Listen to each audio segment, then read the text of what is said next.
Thank you, everybody. Pleasure to be here. I'm going to talk today. So we do a lot of things in our labs that have to do with robotics in lots of strange and weird ways. For example, this week, we published a paper on 3D printing a cheesecake and laser baking it. 7 ingredients. I didn't think we can even publish this, but it got into Nature, into one of their sub journals. And I can tell you that nothing interests media more than cheesecake. We can develop self-aware machines that are going to end the human race, but it doesn't matter. Cheesecake. And all the reporters just go over to the cheesecake. So it's going to be if you're worried about how AI is going to take over the world, it's not going to be Arnold Schwarzenegger type robots shooting, it's going to be cheesecake. And we're all just going to be following that. So this is the kind of things we do. We work on machines that make things, 3D printers, robots that build robots that can self-replicate. One of our latest projects is a robot that can eat another robot. The way it works is the robot goes up to the other robot and takes it apart and uses those parts to make it itself bigger. And it sounds strange, but if you ate lunch today, you're doing the same thing. You went up to another formerly living organism, being it a plant or a chicken, and your body takes it apart and uses those proteins to make yourself bigger. So we do this all the time. We want to see if robots can do it. So these are the kind of things we do in our lab. We try to look at these amazing things that humans and animals do and try to build them into robots. And we specifically go for the things that are thought impossible for robots to do, like self-replicate, be creative, eat, reproduce, self-reflect, all these magical things that robots cannot do, but only humans can. So that's a little bit of background on the kind of project we work on. So I'm going to talk today about a topic that I'm really fascinated by, and I have not given this talk ever before, except once, which Nancy heard, at Mars. But except from there, I've never given this talk because I was afraid. I was afraid that you can't talk about self-awareness, not because people are worried about self-aware robots, but because people will think you're crazy. If you're talking about self-aware robots, how can a robot be self-aware? I mean, this is a crazy idea. Machines can't have feelings. There's no way you can do that. If you talk about this stuff, you're not going to get tenure, you're not going to get published. It's completely wacky idea. But I think the time has come. Increasingly, we're seeing things like ChatGPT do amazing things, things that look weird and impossible and almost like a hoax. And so this idea that machines might actually be self-aware one day is no longer a fantasy. It's certainly, if not possible, it's certainly a possibility that we need to consider. In fact, if you noticed, I think 2 days ago, there's this big call from top AI scientists to slow down the development of AI because we're going too fast. We're going to an area where we're not sure what's going to happen, and all these fears about AI doing things that we can't control are becoming a reality. For all of you that are starting your career in computer science and robotics, you're entering a new era, for real, where machines can do things that we humans can't anticipate. It's an exciting and terrifying period. It's going to dominate your career. This is not a small blip. I think Bill Gates just a week ago released this paper where he talks about his life perspective about computer, and he talked about 2 major things that he thinks have affected the computer science history. The first one was the graphical user interface that changed Microsoft from DOS to Windows and brought computing to the masses. If you work in Linux, you probably still don't know what a GUI is, but it's a big deal for most of the people outside of computer science. And what Bill Gates says is that this ChatGPT brings AI to the masses in ways that we've never seen before, and that's going to transform everything. So again, this is a little bit of a prelude on why I'm going to talk about this stuff that I never talked about before, and why it's going to be important, why I think it's going to become mainstream. And so it's time to think about this. So I'm going to talk about self-aware machines. So let me just say in the beginning that self-awareness, consciousness, sentience is one of those, I think, three biggest questions we humans ask. It's maybe one of the three origin questions. The other two origin questions are the origin of the universe and the origin of life. Now, we have pretty good answers, not completely satisfactory, but pretty good answers on the Big Bang and evolution. We have a grasp on where life came from and how it emerged, where the universe started and how it's evolving. But when it comes to the human mind, where do we have our consciousness from? All this, the reason we're here, thinking about stuff, pondering, having interests, asking questions, where does that come from? We're clearly unique in that ability compared to the animal kingdom. Where does that come from? What is it? This is a deep, deep question that appears in philosophy, appears in the Bible, appears anywhere that humans could write or think about or tell stories. They're trying to answer that question, and yet we don't have satisfying answers. And it's been sort of an obsession in robotics. This is a demo of a robot, just like you did here in this demo day today. This is from 1939, World Fair in New York, in Queens. The biggest and fanciest companies, in this case, is Westinghouse, demonstrate. It's a Google of the time, or it's whatever the equivalent is. Demonstrate the best and brightest robot. This is a colloquium, unlike this one here. And they demonstrated this robot. This robot can walk, can talk, and can light a cigarette. That was the state of the art back then. But does it enjoy the cigarette? Of course not. It's just a machine.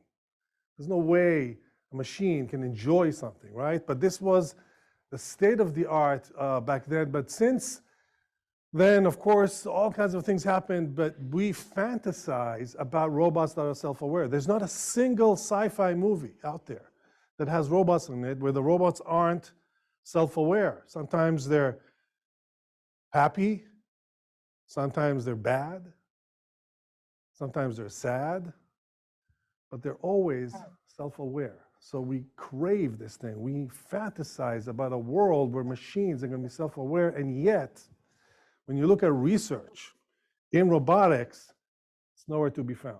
It's a taboo topic. We work on backflips and motion planning and grasping and navigation and all kinds of things that are very practical, but we don't talk about this topic. So I was always fascinated about this topic. When I started my career, I thought I'm going to work on this. I started my career back in 2000. And I thought I'm going to work on self-awareness. And it's certainly an important topic. We all care about this. It's clearly top of mind for all roboticists. It appears in all movies and all science fiction stories. Surely, this is a valid topic for academia. But a colleague that was at Cornell, 2001, colleague came to me and said, he's my mentor. You know, when you start academic position, they assign you a mentor that's going to give you advice. And this colleague came over to me and said, don't work on self-awareness. You're not going to get tenure. It's not because it's not an important topic. It's because you're not going to make progress on it. People think you are just doing hype. It's just not going to go anywhere. It's not a valid topic for roboticists to work on. Leave that to philosophers, cognitive scientists. As a roboticist, you better stick to concrete things. And then as he walked away, he turned back and he said, have a nice day. All right, so this is, you remembered he was as a mentor, it has to end with happy things. And that was his message. And I heeded that advice. I worked on concrete things. I worked on robot grasping and backflips and robots that can run through the woods, real robotic stuff. But in the back of my mind, I always wondered, is it possible to make progress on this question? What is self-awareness? And that's one of the things he told me. Nobody even knows what it is. So even if you did get it right, how would you know that you got there? It's impossible to actually figure this out. But I always kind of thought about this, behind the scenes, and I had to disguise it as the things, but I really wanted to solve it. So one of the prevailing theories back in 2000 was that we don't have enough computing power to do self-awareness. The human self-awareness needs so much computing power that it's just, the brain has so much going on that our computers back then couldn't do it. But that's no longer an excuse. This is Moore's Law. But can we turn off this, there's a way to hide this, right? Did it go away? No. It's somewhere else. I don't know where to hide this. Are there any Zoom experts in the room? Okay, there's a way. I don't know what. I'm afraid to press the wrong button. No, it's not there. It's not this one because doesn't. See, it's still there. See. Okay, and press another button. And let's leave that one alone. All right, let's not push our luck. Okay, so this is, you all know about Moore's Law, right? So we live and die by Moore's Law in computer science. Usually we see it on the log chart, but I took the liberty of taking the real data from Moore's Law from 125 years of computing power and plotting it on a linear scale so you can see where we are today. This is where we are today. I hope this sends shivers down your spine. This is computing power per dollar, okay, gigaflops per dollar. This year, the first year, we've crossed this magical moment where we can buy 100 gigaflops for $1. Can you? I want you to marinate in this for just a second. That's an incredible.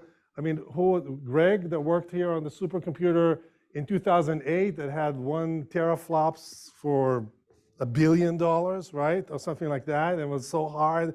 We have this almost a teraflop for $1.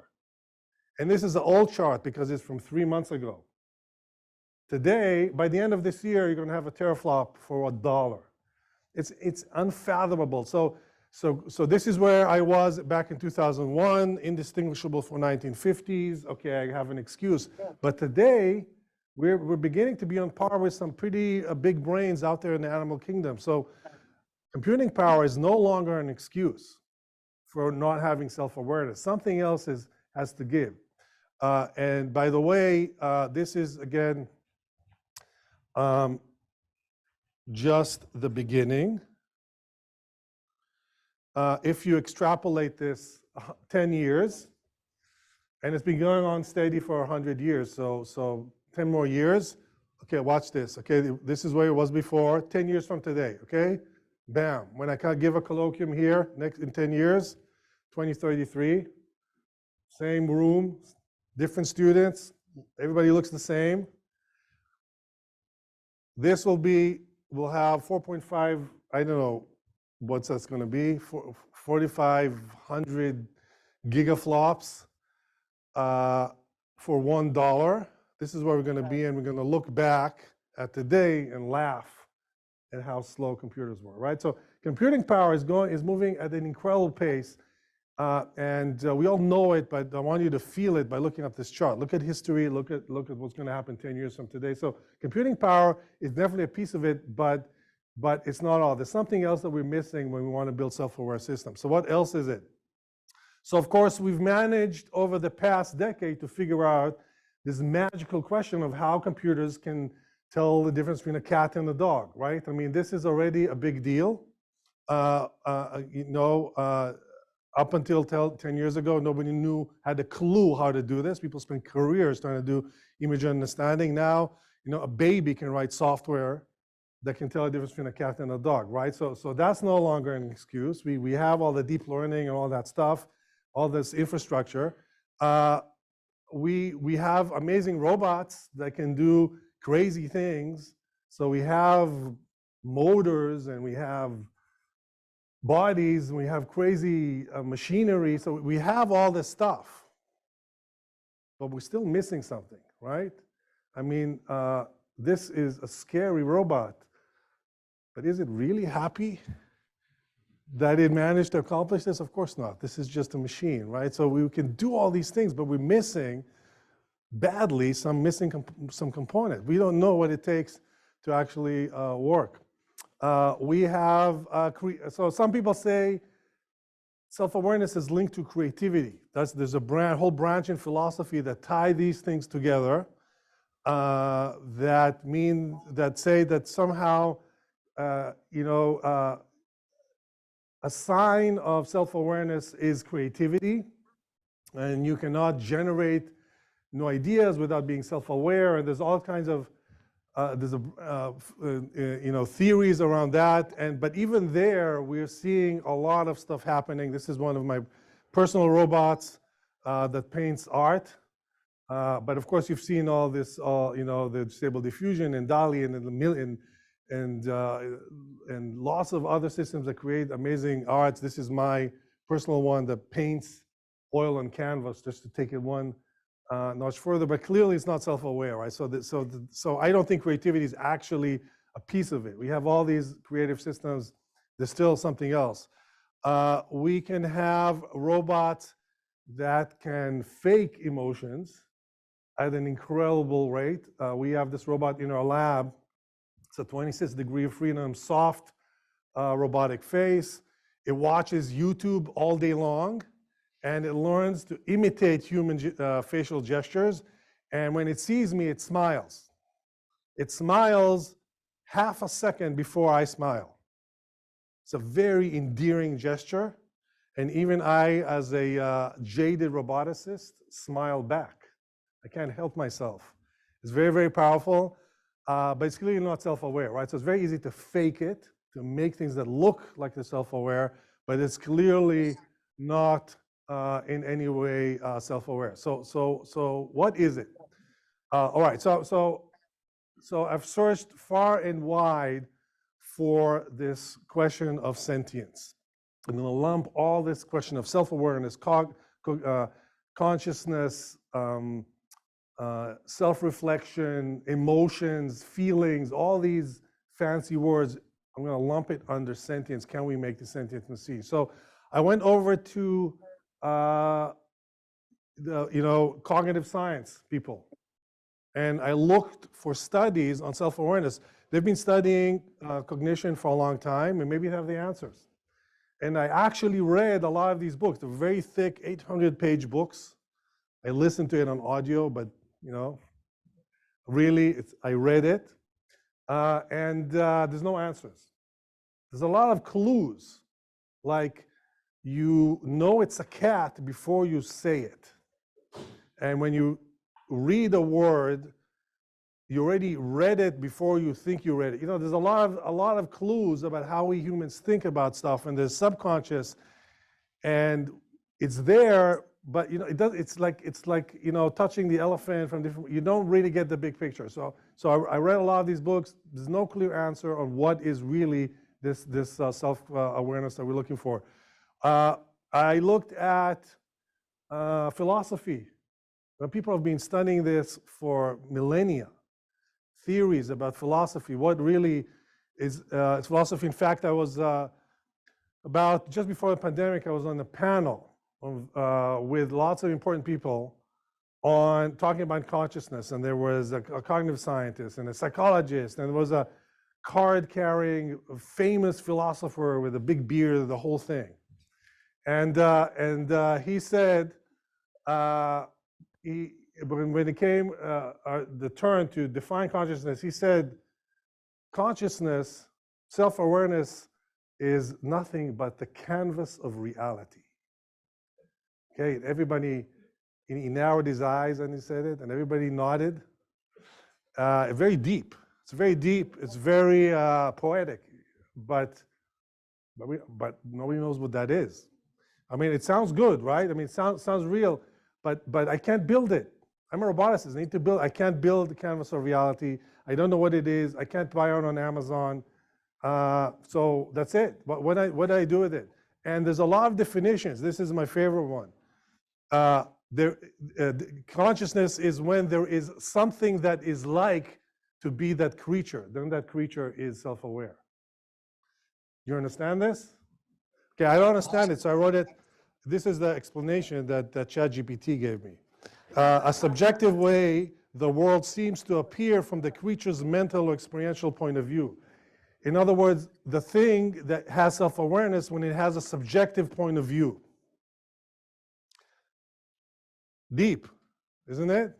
But still doesn't help me build it, right? So it's really a lot of definitions, with all due respect, there's important people, but they're not thinking about this like engineers. Okay, I want something that I can actually build.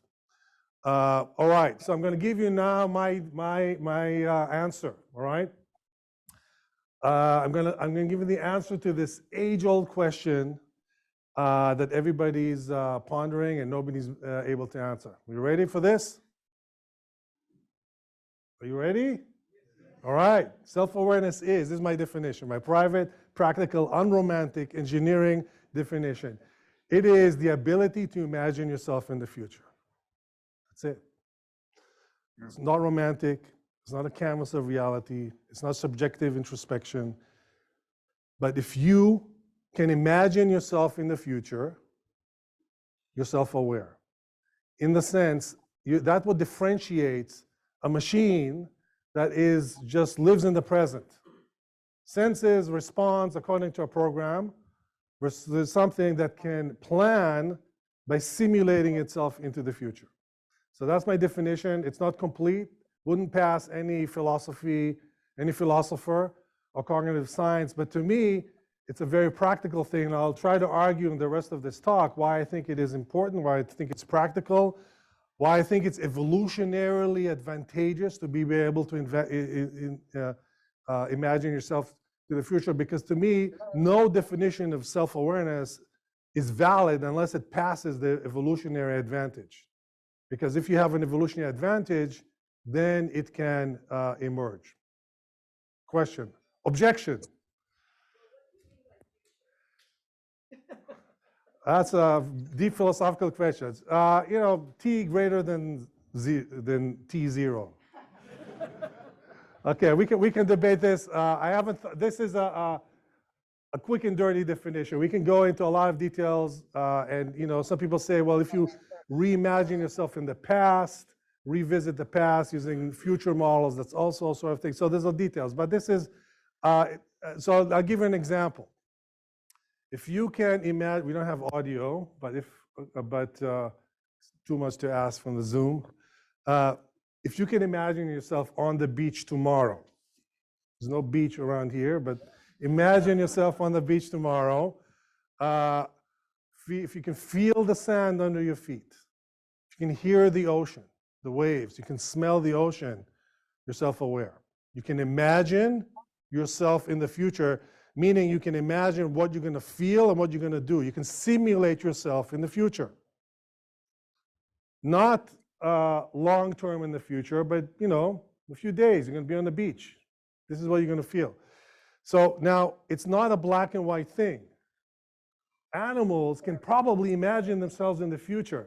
This dog can probably taste this food already before it's actually eating.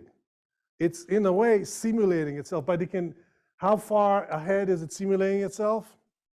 Maybe a minute. We humans can simulate ourselves to retirement. I mean, we have really long-term, at least some of us, all right?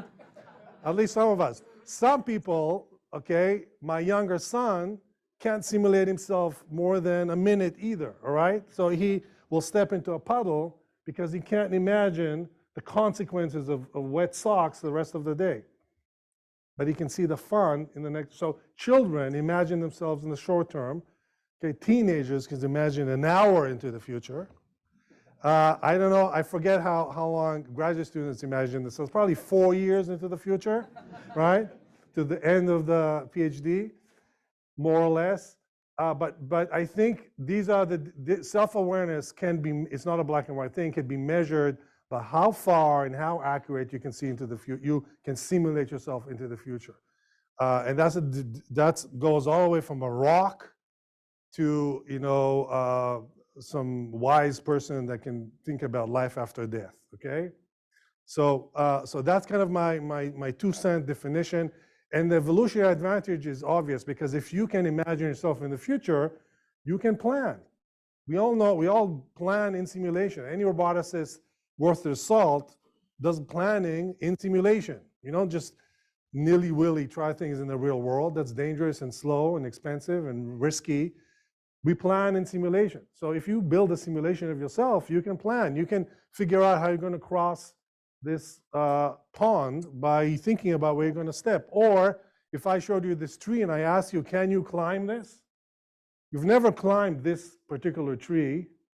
Maybe you haven't climbed the tree recently, but you can imagine where you're going to put your foot, where you're going to reach, how you're going to extend your arm and not hit this and hit that. And you can imagine yourself climbing this tree, right? Right now. You can see, okay, let's probably start here, I can crawl up here, maybe I'll jump over this. You can imagine yourself, it's a huge evolutionary advantage. And after you can imagine yourself, you can do what we call one-shot learning. You just go and bam, and you climb a tree. And how many things we humans can do in one shot? It's because we can simulate ourselves. So it's an incredible evolutionary advantage. Now, a skeptic might say, well, you're just talking about robot simulation. And yeah, we've been simulating robots for eternity. I mean, there's nothing new here. This robot is clearly not self-aware just because there's a simulation of this robot. So what's the difference between self-awareness and a simple simulation? We've had these simulations. This is a video from the 70s. Like what's special about it? The difference is that this simulation was programmed by somebody external, and the simulation that we have is learned. And so this is the main difference. And if you look at all the recent results in robotics, they've all been done in simulation. So there's no big deal. But if you look at the details, the simulation is always designed by an engineer. This OpenAI, by the way, abandoned robotics because it's too hard. It's good news for academia. For a few months, we're going to have a reprieve. But here, all the things that people do, the biggest breakthrough in robotics are done in simulation. So we all work in simulation, but these simulations are always programmed by humans.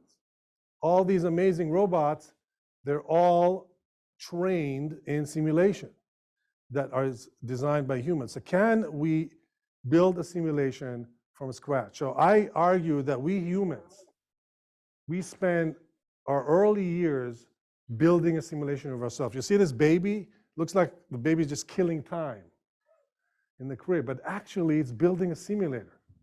It's touching things, it's moving its muscles, it's feeling vibrations, it's bumping into things, it's bumping into itself, it's creating a simulation. In fact, I think the more an animal plays, probably the more self-aware it is, because it's building a simulation. This is what we do as infants. We build a simulation. So we took this idea and we started applying it to all kinds of robots. So this is my earliest, robot attempting this idea. I showed this right after tenure, okay? Because then I finally could talk about this forbidden topic. This robot needs to learn how to walk, but it's not going to do machine learning in the real world like robots. It's not going to be programmed by rules, by configuration space, by all these different techniques. The way it's going to learn to walk is by first building a simulation of itself and then learning to walk in simulation. But it's going to learn in its own simulation. So if the simulation it built is wrong, it's going to not learn how to walk. But if it's right, it will work. So now this particular robot has I don't know if I have, it doesn't know if it's a snake, a spider, a tree, a robotic arm. Doesn't know what it is. All that it knows is that it has 8 motors and 2 tilt sensors. Now, I'm telling you that the 8 motors are on the knees and the hip of the robot, but the robot doesn't know that. All that it can sense is its tilt sensors, and it needs to learn how to walk. So to understand what that means, imagine you're sitting in a black box, and there's no windows, you don't know what you're in, but there are 8 knobs in front of you. And as you turn these knobs, you can feel the box turning left and right, forward and backwards, and you need to get this box to move forward. But you don't know what you're in. How do you make this work? So I think this is not unlike what a brain of a newborn child feels. It has all these actuators, it has some sensors, it has to figure out what it's in. And this robot does this, and the way it works is that it begins by formulating lots of random hypotheses. That's the top left yellow chart about what its topology might be. This is 10 years ago, so we had, computing power was like the 1950s, so we didn't have a lot. So we had to we gave it hints about physics, so we taught it physics in advance, but it didn't know what its topology is. It didn't know if it's a snake or spider, so it comes up with lots of different morphologies, and then so it moves randomly, collects data, comes up with hypotheses about that match the sensation that it's feeling, and then in the green box, this is the important piece, it looks for the action that causes the most disagreement between these hypotheses. Okay, it's a little bit like a scientist that designs an experiment that causes the most disagreement between predictions of 2 theories. That's the best experiment to do, is the one that causes disagreement. So it figures out, because then the answer from that experiment will refute at least one of the theories, right? So that's the best experiment. So it looks out for the action to do that causes disagreement between predictions of these self-models. And then it carries out the physical action. The result will refute at least one of these self-models. And then it goes back and it keeps on doing this until its self-model is indistinguishable from reality. In other words, everything the self-model predicts matches reality. Then it can learn how to walk in its self-simulation. And because it's indistinguishable from reality, what makes the robot work in simulation makes it walk in reality. So that's the gist of the idea of self-modeling. And here's one of our first experiments. Okay, actually there's no audio, but the robot is trying to build a model of itself. And it's crawling around, doing crazy behavior. And if the audio was on, you'd hear the grad student curse because the robot unplugged itself and died.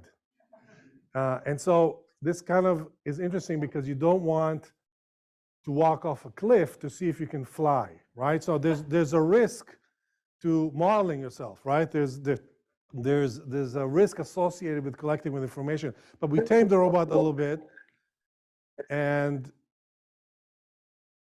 hello? So some audio coming in there. But here, this is one of the cycles it runs. It takes about 4 days. This is about 10 years ago. It took 4 days. Today will take you a nanosecond on your phone. But back then, it took 4 days. And the robot gradually figures out that it has 4 legs. Doesn't quite know how they're attached. This is about four days into the process. It pretty much figured out that it's a 4-legged machine.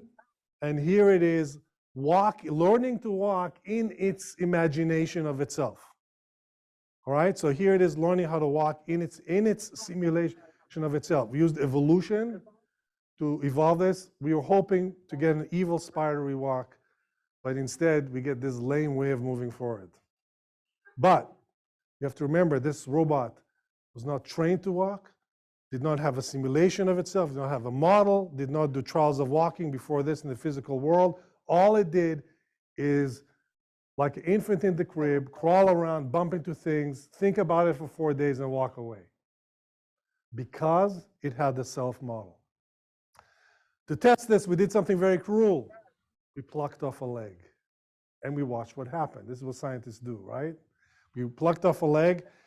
The robot's self-model adapts. In about a day, the self-model also loses a leg. You see the red dot there, the pink leg is a bit shorter, and it adapted not because there was a sensor in the leg that said leg came off, switch to plan B. No, the leg came off, the dynamics changed, the self-model changed, and the behavior changed, and here you can see the robot moving forward in a kind of a sad way. We did put the leg back. The robot is happily retired. I'm just saying this is being recorded for future generations of robots. So I want to make sure that no robots were harmed in this movie. And to give you a little bit of a statistics, we did this 30 times. The robot starts at the origin. The red dots are random controller on this robot. The black dots are where the robot believes it's going to get to using its self-image, and the blue dots are where it really gets to in physical reality.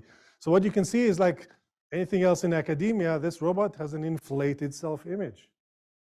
It believes it can do twice as much as it really can.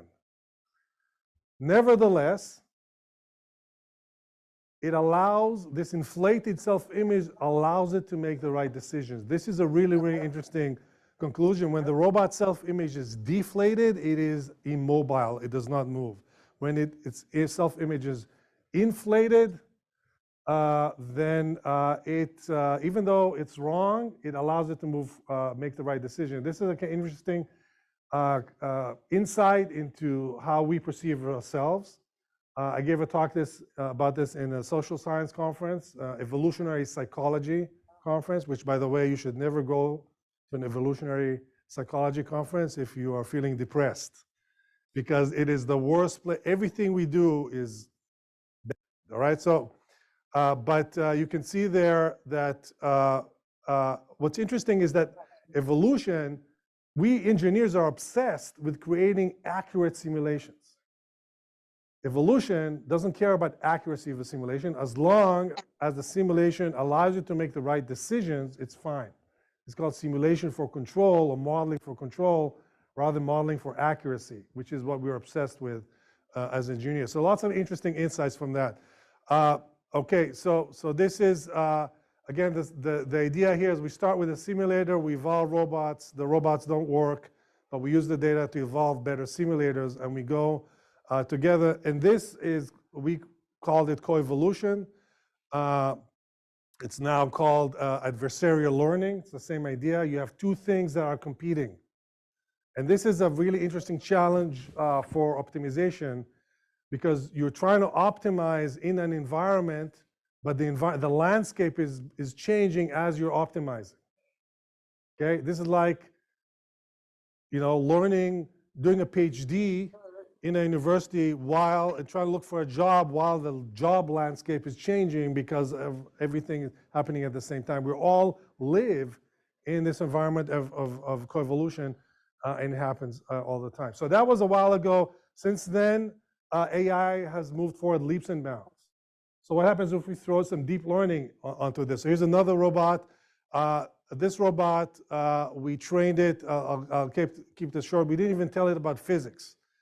We just had this robot from its position, learn what it is in the beginning. It has no clue where it really is, but after about a day, it has a pretty good self-model. You can see the phantom, the self-model in the background, the real robot in the foreground, and that self-model is not accurate completely, but it's pretty accurate. It's close enough. What do you think how accurate is your self-model? All right, so I want you to do this experiment with me. Close your eyes and then touch your nose. Okay, you missed. The question is by how much? Right? If you do it slowly, close your eyes for real and touch your nose, you're going to miss. That's the accuracy of your self-model. You're not going to get the tip of the nose. You're going to hit, you know, a centimeter off, something like that. It's hard to get that exactly right. Our self-model is not perfectly accurate, but it allows us to do things, and this is the accuracy of this model. But again, very interesting. We took this robot, we broke it. We basically replaced one of its parts. We didn't tell the robot anything. The robot senses something's wrong. It basically recalibrates itself in about an hour and then keeps on, here it's kind of recalibrating, and then it keeps on moving forward with the same task as before. So these self-models are very important. So I want to So, if I could, I would do this live demo. I didn't want to bring the robots over here, but I want to show you a little bit of a visceral example of how important that self-modeling is. So here I have two robots. One of them, and these two robots need to learn how to walk. Okay, so the four-legged, the quadruped, they need to learn how to walk, and they have 90 minutes to do that. 90 minutes. Now, if you're a roboticist that deals with real robots, you know that 90 minutes is not a long time for a robot to learn how to walk. Not a long time, 90 minutes, right? In the real world of physical trials. One robot, and I forget which one, it's the green or the black one, is going to spend those 90 minutes learning how to walk with state-of-the-art reinforcement learning. The other robot is going to flail around like a baby in a crib, but it's going to use that information to create a simulation. And then in that simulation, it can learn as much as it wants because it's in simulation, it's unbounded. And so, okay, so I forget which one is which, but hopefully you'll be able to tell. Okay, the green one does move forward a little bit, but not as fast as the black one. So this one is the one that spent the hour creating a self-model, and this one the reinforcement learning. And of course, you can have better reinforcement learning, and this is not a comprehensive test, but it shows you this value. So what we did is we went and we created all kinds of robots with and without self-models, and we compared them, and we tried it for different kind of complexities. So here's the sort of bottom line. If you don't have a self-model, then the more samples you use, the better you get. If you do use a self-model, you can use a very small number of samples to create a simulation and then learn in simulation. Now, if you have infinite amount of sample time in the real world, you can surpass what you can do with a self-model, because you can keep trying and learn and learn and learn. But if you have limited data, you better use that data to create a self-model and then learn in the self-model. That's a bit, and that gap is huge. When you have, in this case, 10K samples, which is about 90 minutes, you're much better off creating a self-model. And this is very important for roboticists because robots live in the real world. In the real world, collecting data is slow, expensive, and risky. And so we did this for lots of different robots. Here's a simpler robot with some of the motors are frozen, so it's a simpler robot. The gap between the no self-model and self-model is a little bit smaller. Here's an even simpler model. Okay, so we did this for all kinds of robots, and here's the bottom line. This is the gap between having a self-model and not having a self-model. And you can see that the more degrees of freedom you have, the greater the advantage. It's growing slowly, but you get about 5 times, this is in percent, so 5 times benefit even for a simple robot. A robot with 17 degrees of freedom is almost, can go 9 times, can learn 9 times faster if it has a self-model. So this to me is the bottom line of why we humans have self-awareness. Self-awareness is not for everyone. If you're a worm, maybe it's not worth being self-aware. You don't have that many degrees of freedom. You don't have that many choices. Having the extra burden of a self-model in the brain and all that is not worth it. It's too much extra baggage. But if you have a lot of degrees of freedom, a lot of choices, we humans have hundreds, if not thousands of degrees of freedom. If we need to learn by trial and error, it's going to be a disaster. We really benefit from the self-modeling. And this is what you're seeing here. If you're more into reinforcement learning, I'll just say that in traditional reinforcement learning, model-free reinforcement learning, or model with a model, we create a model of the world and the activity and the robot all in one big model. What self-awareness is all about is separating that big model into a model of the world and a model of the self. Why is that important? It's important because whatever you do in life, there's one common piece, and that's you. all your experiences involve you. So if you can separate you from the rest of the things, you don't have to relearn about yourself for every new experience. So this changes and is task specific, but the you is constant and task agnostic. And that's the benefit that evolution realized at some point and gifted some animals, and the rest is history. So here's a more recent result. This is a statistical model of self.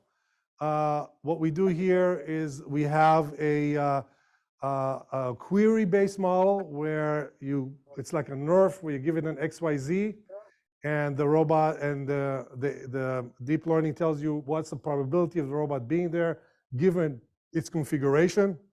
So it's a statistical self model. It takes it about a day to learn. It looks like this haze around this robot. It's more of a statistical model, but that's even better.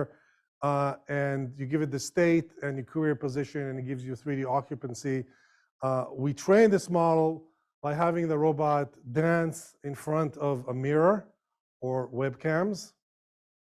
And then it creates the self model. For example, when it needs to reach that sphere, it can imagine itself, and then it can touch that sphere. Here's another. It needs to reach that apple, and it touches the apple by imagining where it's going to be.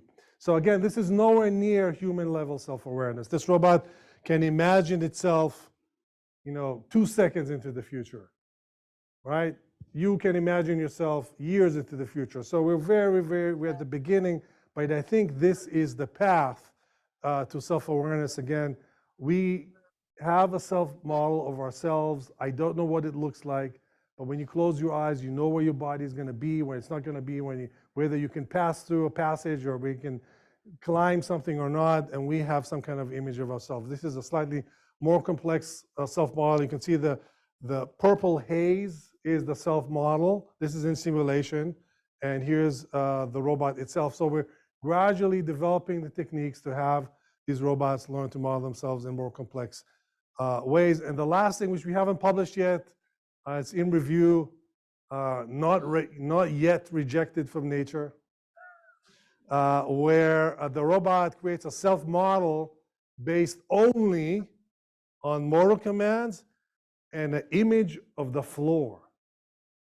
Why? Because as the robot moves, it looks at the carpet like an optical mouse. And from the way that the carpet moves, it can begin to imagine itself. Again, sort of like the fact that we humans, my self-model is not very good if I walk with my eyes closed. I need to look at the ground in order to walk. So we threw in some frames from the ground, and the robot is incredibly good at modeling its own dynamics.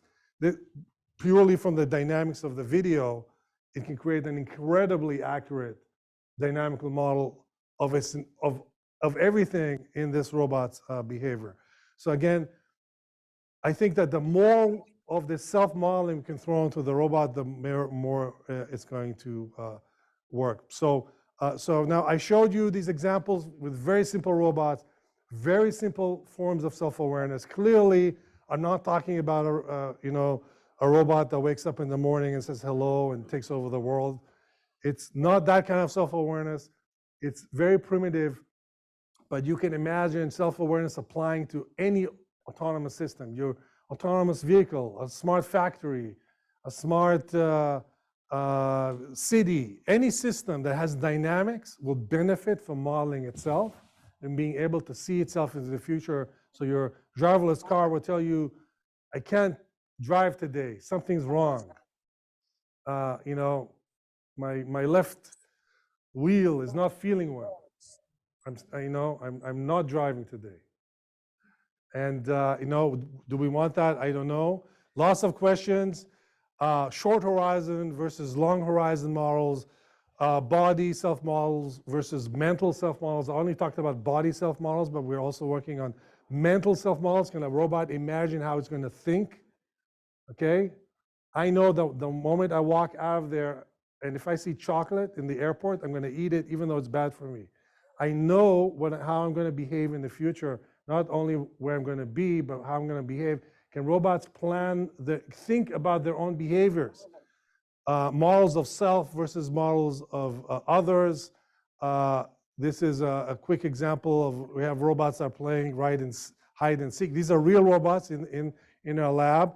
In order to play hide and seek, you need to model not just yourself, but you need to model what how the seeker is seeing the world and how the seeker is seeing you. So this game of hide and seek, I think, again, in child development is a pivotal moment where children learn to model not just themselves, but to see how they look to other people. Lots of different things. So the big question is, which is what brought you here in the first place, is this ChatGPT self-aware, right? That's the question. This is the reason why I can even talk about this, because suddenly it's a valid question. Now, it's a very complicated question whether ChatGPT can imagine itself in the future. But you can ask it, right? And here's what it says.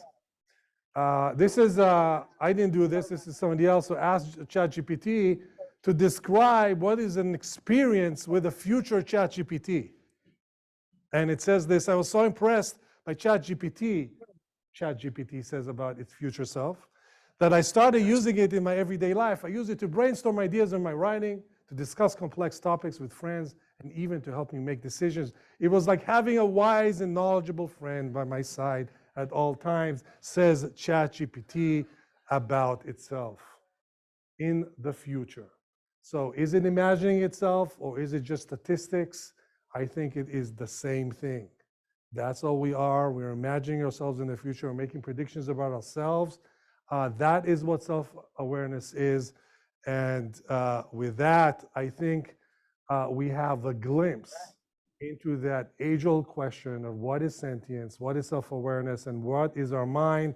Is it unique? Is it special? And I'll end with this little story about myself. As a child, I always, people say they took apart things to analyze them. I didn't take apart anything. I didn't analyze anything. All I wanted to do is meet aliens, confess. I read books about Bermuda Triangle and Area 51 and all these different things because I wanted to meet another civilization. Now I know I'm probably not going to meet aliens, but we are on the cusp of meeting another intelligent species. Not just one, many. AI is not just one thing, it's many variations. In your lifetime is going to be dominated by interaction with this new intelligent species. This is not a small thing. This is a pivotal moment in human history. You're about to enter it. Whether it's going to take 5 years or 10 years or 20 years, I don't know, but it is a blip in human evolution. It is around the corner, and the future is going to be nothing short of amazing. Thank you.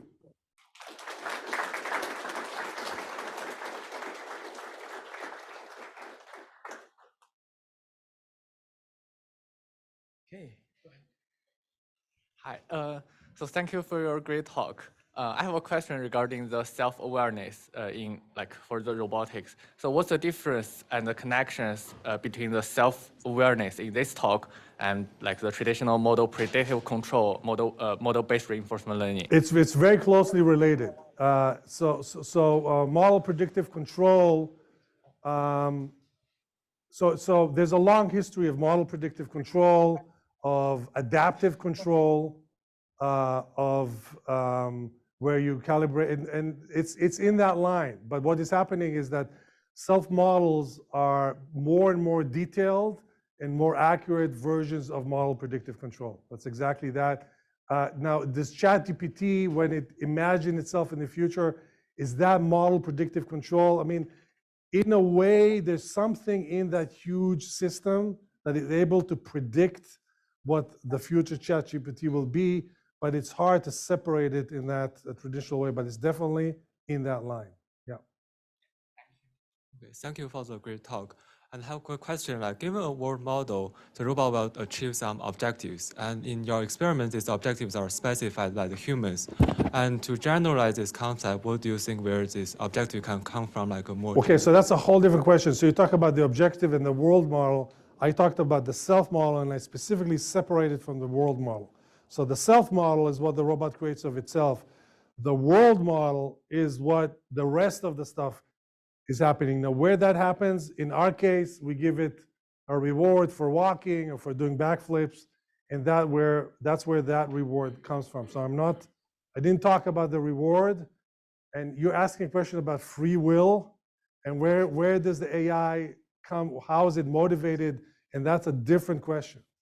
That's not the question that I was talking about, but it's not unrelated. It's a big philosophical question, but I'm talking about how the AI knows what it is and not how it's rewarded.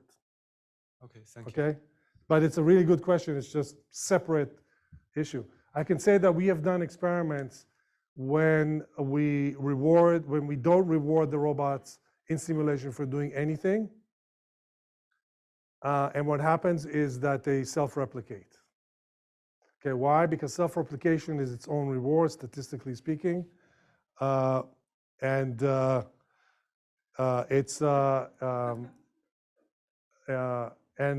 sort of happens spontaneously, statistically speaking. John, go ahead with your question. Unmute yourself. He's not listening to you. John, go ahead. Oh, yeah. Okay, great. Hey, first, Lipson, thank you so much for your talk. I've been a big fan of yours since you had automated procedures for extracting physical laws, that science paper you had a long time ago. Right. Love that. That is just so mind-blowing. So I noticed in your talk that you did not address the idea of robot feelings at all. This Right. experience of what philosophers call qualia or qualia, the sense of what it is to see red. Is that intentional, or do you think that when you create a good model of yourself, you do begin to build those things? Or what are your thoughts on that? Yeah, that's a great question. I did not talk about it. I don't have a good answer. I have a feeling that feelings are derivatives of the model. In other words, when you can see yourself in the future, if that future is bad, then we call that a bad feeling, okay? If it's immediately bad, it's fear. If it's long-term bad, it's concern. The grade, we give it names, but it's basically reward functions in our future vision of ourselves. If you cannot see yourself in the future, you cannot have feelings, I believe. Feelings have connected with you seeing yourself in the future. But I'm going out on a limb here. I haven't thought about this much, but I think they're not the same thing, but they're connected. Okay, so the model of the future would be necessary, but not necessarily sufficient. Exactly, correct, Okay. correct. You need a model of yourself to have feelings, I think. Okay, thank you. Anybody else?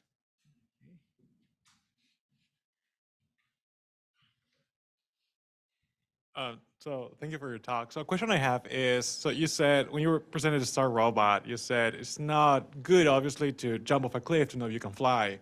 And I was thinking that birds, when they're in the nest, they never fly, and they have their mom just kick them out of the nest for them to fly. So there seems to be something there, maybe instinct or something that they never flown before, but they were able to do it. So how is that Right, sort of right. related? So, I mean, look, the parent puts the kid in the playpen, and the kid learns to simulate it themselves by playing, but the parent creates that environment for the child to learn. So I think, this is more evolution. So evolution, I think, given that self-models are advantageous, it is also advantageous for species to encourage their offspring to create a self-model. And I think this is why parents create playpens for kids. This is why birds push their little chicks off the nest. So it's evolution. I think behind the scenes, evolution is trying to build that self-model. And yeah, a bird probably has a pretty simple but a self-model that allows it to know where it's gonna land and how it's gonna fly. I guess as a follow-up to that, do you have any plans to work with imitating something that is essentially similar? So kids sometimes will do what their parents do, and they'll try and imitate them. Right. Anything about updating your learned self-model with what you're observing? Yes, that's a great question. Absolutely. So actually, I thought I had that slide, but I didn't. So We are doing this work where we have transfer learning of self models. But the idea here is that if you're a robot and you don't need to learn your self model from scratch, you can learn that self model from another, from your parent robot, or maybe from other robots and so on. So I think there's room for transfer learning of self models. They could be inherited, evolutionary speaking, or they can be learned and copied in some other way. Absolutely. So again, I think that future AIs are not going to model themselves from scratch. They're going to use the self-model of another AI and take it from there. Just like, we're going to have foundation self-models of AI, just like we have foundation models for everything else. Absolutely. Hi, thank you for your talk. In fact, it's not going to work any other way. Yeah. Yeah, so back to the initial test where you say there's this a little inflated image about itself. I was wondering if you go one step further where you don't give it legs or chop down all the legs, does it still see itself, imagine itself going further than, staying there? Yeah, so, we haven't done that experiment for obvious reasons. I don't want to get in trouble with the future robotic lord. But I think in general, an inflated self-model is only good up to some point. At some point, it's misleading. So so I think having that inflated model in a way that gets it's like people say you can be every model is wrong, but you want to be just accurate enough that you can make the right decision. But no, you don't need to be more accurate than that. And finding that threshold is interesting. It definitely changed my perspective on simulation, because I, as an engineer, always want to make the most accurate simulation, but that's not necessary. Professor, when we imagine ourselves in the future, we also decide what to imagine. So this part, this is also part of self-awareness, that what we want to imagine is in our control. Right. So how can we put this into the robot? Okay, are you starting your PhD or ending your PhD? No, I'll be starting my. That's a great PhD topic. All right, so how the self-model is a very loose term. What do we model? What aspect? I think we humans have many self-models. We have self-models of ourselves walking. We have a self-models of self-driving. We have a self-model of different activities. We see ourselves in different ways in different contexts.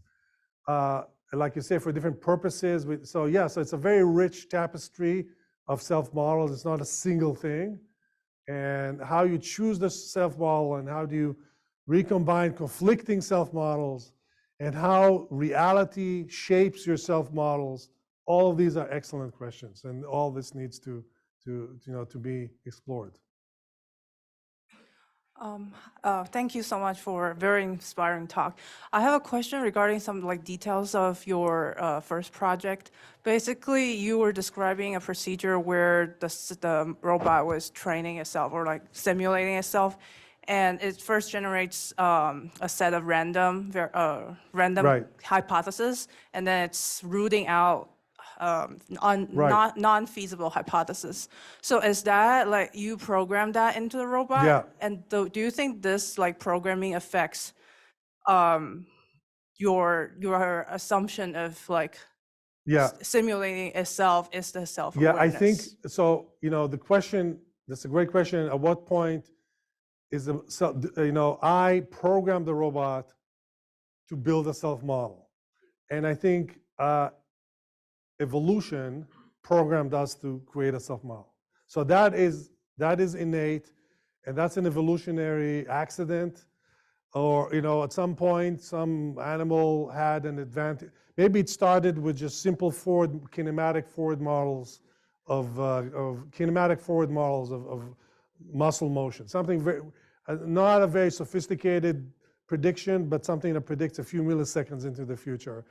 And that kind of thing gradually grew into our ability to see ourselves in retirement. Okay, but it's the same thing, and I think that's evolutionary, and that's what programmed us to do it. But that impetus comes from somewhere, and I think to many people it's hard to believe that a simple kinematic forward model over millions and billions of years can evolve into self-awareness. But I think it is the same thing. It's just an expanded, deep version of the same ability to see yourself in the future.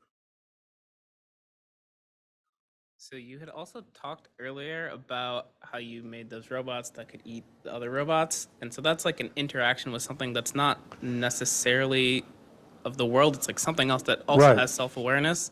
So I guess in the future, would you model that as a part of your own self-awareness, that something else is self-aware? Or I guess Yeah. where would you put that in your? I don't know. I haven't thought about that yet. The robots eating robots just seems like a cool project. And I haven't thought yet on how it connects to this. But yeah, it's a good question. Any other question? Oh, all the way back.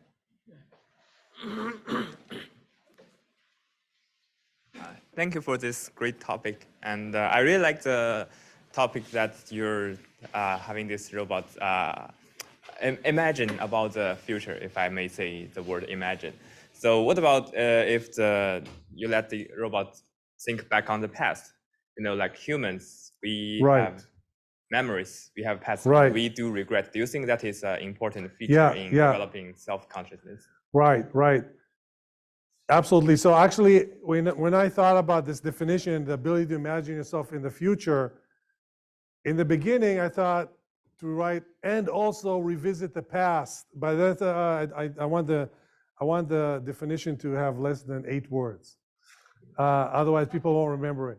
But you're absolutely right. It's not just imagining yourself in the future. It's revisiting the past with newfound knowledge. So now you have a more accurate model of yourself. Go back to the past, re-simulate that situation, and you can learn from that past experience things that you could not learn back then because your self-model wasn't accurate enough. So absolutely, you can look in the past, you can learn from other people's experiences because you can imagine yourself in their shoes. There's lots of ways that this imagination can help you out. But I just said, imagine yourself in the future, just to keep it simple. But I think, let's put it this way, if you can imagine yourself in the future, you're self-aware. Then you can also do other things, but it doesn't have to be part of the definition. Thanks for the great talk. So like a key part of our evolution of humans and creating new things is imagining something which does not exist in some sense, right? So have you thought of have you observed your robots doing something which you did not expect it to do, or doing something? Yeah, well, the way, so my robots can only imagine themselves a few seconds into the future. So they, walk in unexpected ways, at least, not a way that I would program the robot. But, that's the extent of their creativity. But I think, future robots that will be able to imagine themselves in much more detailed, long-term, sophisticated ways might be able to do things that are very much more creative and surprising. These self-models are very, very simple. It's just the beginning. It's the first day of a long journey. But the creativity is already there because you already could see that the robots walk in ways that are not traditional and not typical in robotics. It looks like that if we continue, it's going to be late night because there are lots of interest, and thank you so much. Thank you. Professor Lipson has to go back to his lab tonight. He has a flight to catch. Not to the lab. Not to the lab? Not to the lab. We're going home. I can imagine myself at home tonight, and I want to. So we have a conflict in our hypothesis now. Right? Thank you very much for coming, and pretty inspiring talk. And I think everybody enjoyed it very much. Thank you. Yeah.